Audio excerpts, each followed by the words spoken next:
Okay, so today I'm going to talk about speech in our lives because I direct the Speech Communication Lab here at the University of Maryland, where we study all aspects of speech, and we process speech in various ways to pull out different types of information for various reasons.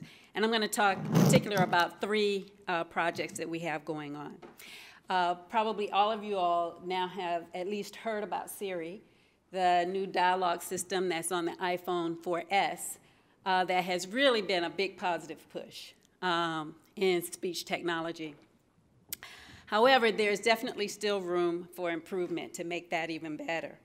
Now I'm going to compare sort of human speech recognition with automatic speech recognition systems performance. And here we're comparing just the error rates for spontaneous speech. And you can see that for automatic speech recognition systems, it's an order of magnitude greater than what a human would do. And I'm going to talk about one of the reasons why this is a problem. And then also, we can see the effect of noise on automatic speech recognition systems. It's much more deleterious than it is in human speech recognition. Okay, so first, I'll just give a little demo of the technology that we've developed that has evolved into OmniSpeech, and this came out of my laboratory. And this is a purely software solution to reduce background noise in speech signals. And it only requires one microphone. And we hope that this will help people get information better, especially in noisy situations. So I'm just going to play, in the interest of time, I'm just going to play two of these demos. So first, you're going to hear speech with the clicking sound that we got from a company that does first response. December and January are nice months to spend in Miami. Continental drift is a geological theory. His shoulder felt as if it were broken. That noise problem grows more annoying each day. And now this is after our technology. December and January are nice months to spend in Miami. Continental drift is a geological theory. His shoulder felt as if it were broken. That noise problem grows more annoying each day. And now I'll show something that's really different. I'll tell you that you're going to hear two people talking, although you can only hear one of them slightly. The fight will end in just 6 minutes. I don't even know if you can hear the second speaker. Okay, so now we're going to pull out the prominent speaker. The fight will end in just 6 minutes. And now I'm going to pull out the background speaker. Grace makes up for lack of beauty. So you can hear him now, although you can still hear some leakage of her, but if you needed to understand what he said, you can. And of course, if the signal-to-noise ratio was even better, we can get rid of some of the leakage that you're hearing. Okay, so now that's dealing with the noise problem. I'm going to go back to that problem of spontaneous speech and why automatic speech recognition systems aren't doing nearly as well as humans are.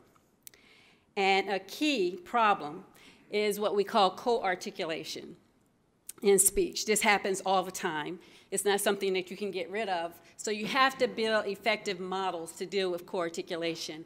And what co-articulation is just the influence of one sound on another. When we speak, we often anticipate sounds. We overlap sounds to varying degrees of strength, just depending upon how clearly we are articulating or how relaxed we are and casual we are when we articulate.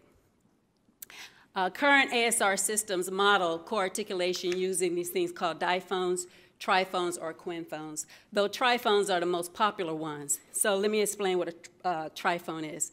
Here is the word perfect memory, and this is just a monophone transcription of that word. So you see the vertical lines, that's telling you where those different sounds supposedly occur when we transcribe them, because we transcribe sounds as if they're beads on a string when they actually overlap quite a bit. But okay, this would be a monophone transcription of the word perfect memory. Now what a triphone system does is you still have the same time spans for those segments that you're going to use to build your acoustic models for those sounds, but you note the context. So instead of just here, I say this is preceded by P and followed by F, okay? And so I won't just have one model in my speech recognition system. I have a lot of models depending upon the context to help me deal with recognition. The variability that occurs, this overlap. And this was a huge move. I mean, it was a really important step in terms of improving the performance of speech recognition systems. However, I think it still leaves too much information on the table, and I'll explain why. But one of the problems with the triphone systems is you can have data sparsity problems. Typical database, if you just had those monophones, there are only about 60 of them, say, in English. But if you go to triphones, now you got over 9,000 models that you have to build, okay? And then you're only considering the immediate context, okay, just the sound preceding and the sound following. And that's a problem. And then, as I said, the time instant is the same as a monophone. You're just denoting the context. Okay, now let me explain why that is a problem. Okay, so my point is we're leaving too much information on the table. Let me just first say, this is a study that was done comparing 8 of the top speech recognition systems that we have that have been developed over many, many decades, very, very sophisticated systems. And they went and looked at the phone error rate versus the word error rate. And the phone error rate is still at like 35 to 55%. Although the word error rate is a whole lot better because we got all this natural language processing. You know, we can say what is the probability that this word occurs given the previous word. And that helps out tremendously. And a lot of our research in the past few decades has focused mainly on that natural language processing because we don't do the phone error. I mean, we have a large phone error, so we have to have that natural language processing. A lot of my work has concentrated on actually improving that phone error rate because you can see they're correlated. If the phone error rate is higher, then the word error rate is also higher. Okay, so I got to speed through this. So I'm just going to give you a diagram of core articulation. And I'm going to use the American English R sound. And it's this sound right here. You can see this is a spectrogram. This is time. Oops. And then this, oh, geez. I don't know why that's happening. This is time on the horizontal. Maybe so. Huh. Okay. This acoustic cue of this very low third band of energy here is what's distinct about an R. Okay, time here, frequency here, and these dark bands tell you how the energy is distributed. And so you get this low third resonant frequency for an R. Okay, now let's look at the word African. And again, let's look at that third resonant frequency. Now when I transcribe this sound, I have to say that the R is over here. But you see that lowering happening all the way back over here because the person can anticipate this sound, let me just go from here. Early, even before they go into the F, which is this region, they're already saying the R, okay? So we have this core articulation that's going on, yet if I did a triphone model, these are the segments in my triphone model. For this R, I would only be looking at this little piece here and not considering the fact that the whole gesture for this R started all the way over here in my triphone model. And if I looked at the I would only be looking at this piece followed by the F and not denoting the fact that this R over here is affecting the production of this I. So that's the problem with the triphone model. And what we find is that articulatory gestures generally take about 200 milliseconds. I've done studies to go in and to measure this. And my studies, as well as others, confirm basically that it takes about that long to produce a gesture. So we really need to be looking over a much larger time span. So this was a project that I did with several colleagues across several universities. It was a beautiful collaboration and produced what we think is some very significant work on modeling co-articulation. I'm going to have to go through this fast because how much time do I have, Ira? Okay, great. Okay, so, I don't even think you can see the waveforms. Can you see waveforms here? No. Sorry about that. You're only seeing the boxes. Well, since I got 5 minutes, let me back up a little bit. Okay, so here's someone saying perfect memory. Again, this is the spectrogram, and unfortunately, you probably can't see the time waveform. But what I'm showing you underneath are trajectories showing how the tongue body is moving as you say this sound. Here's the tongue body. How the tongue tip is moving as you say this sound. And the difference between your lips. the upper and lower lips, and how that's changing as you say this sound. And in this case, it's very clearly articulated. You see a little T burst here that goes with this tongue tip coming up. Closure here because of the K, there's that gesture, and then the lip gesture for the M. So we're concentrating on the KTM area. Now let me contrast that, and I'm just going to contrast that with the fast repetition of this sound. And if you could see the waveform, what you would see is that this looks like a totally different animal, this region in here where the KTM are said. You don't have this nice T burst like you have here occurring here. There's no silence here. And that's because the gestures are all still made, but now they're just overlapping. And in traditional speech recognition systems, we would say that those sounds were deleted. But they really are not deleted because the gestures are still there. So this going to a gestural representation gives us a more invariant representation of the speech signal as opposed to going from the acoustic signal.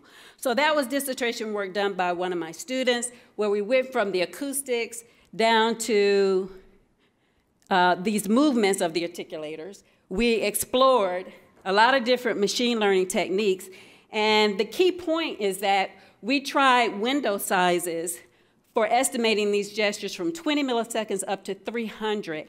And the one that worked optimally was 170 milliseconds, much longer than a triphone would give you. We also went from acoustics to gestures. And again, the important point, these are different techniques, but the important point was optimal recognition came at very long window sizes, sizes that would capture a full gesture. Okay, so here's when I'm taking that fast repetition of perfect memory and putting it into our system versus what we had with real articulatory data. Now this is automatically generated. This is a region that you would typically say the K and the T aren't even produced, and our system could uncover that those sounds had actually been produced. And that's pretty significant that we could get there. And so we put this in a speech recognition engine, used the dynamic Bayesian network where the gestures were hidden. But the point I want to make is comparing this to not using gesture information, long windows, versus using gestures in long windows. We got a almost 14% drop in phone error rate.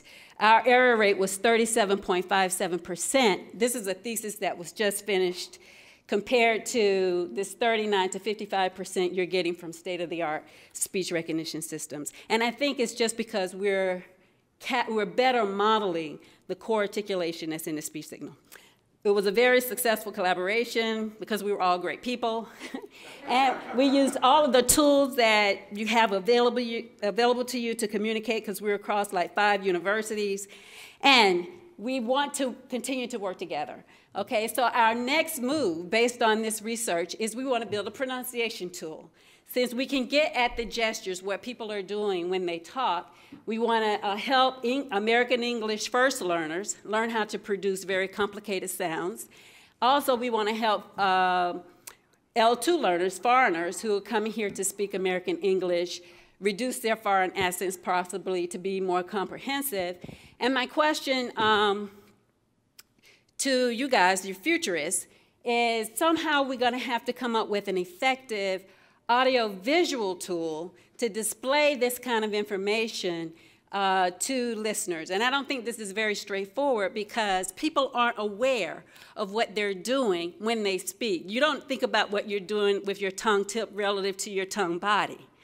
So how to get people to, how to come up with a visualization that will help people easily figure out what they're doing wrong and then being able to correct it. And it's not just in terms of these gestures, but also prosody is going to be a big part of this. But they both boil down to, whether you're talking about prosody or you're talking about making these gestures, to a timing issue. And so being able to get this kind of timing information across is going to be really important.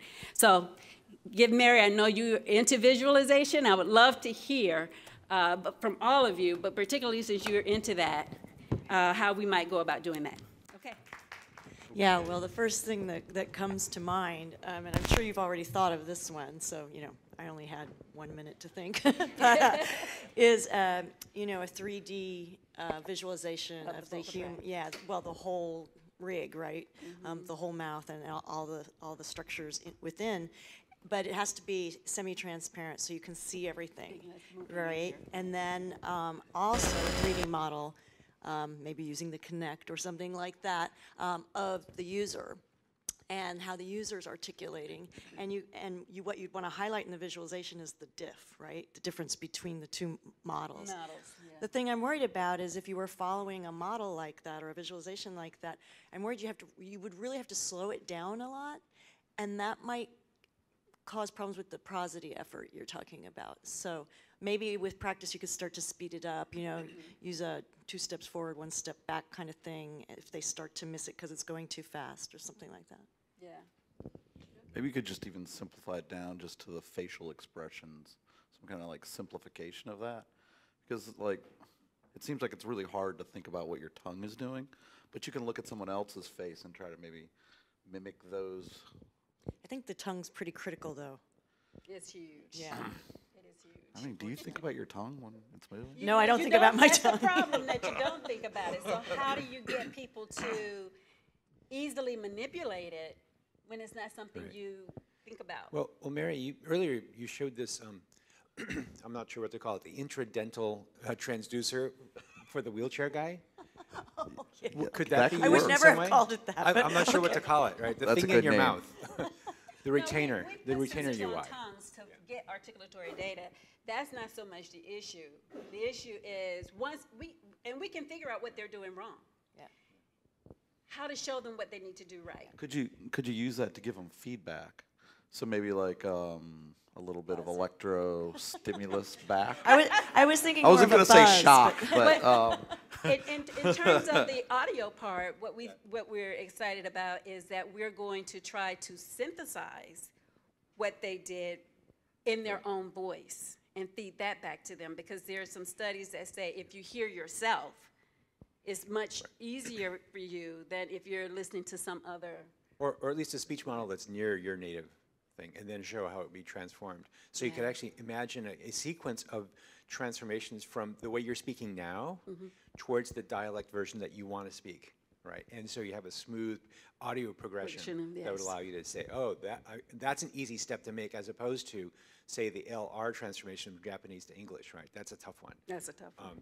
But if you could hear intermediate steps which could be easily synthesized, then you could imagine hearing those intermediates.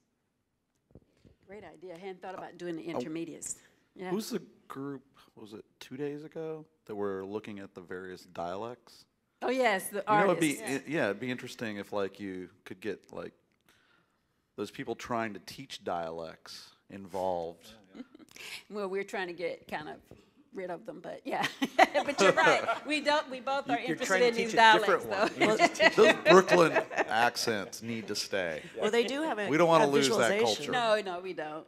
But we just want them to still be able to produce those sounds in English that they don't have in their languages. They can keep the accent, just learn how to produce these sounds, right? Yeah.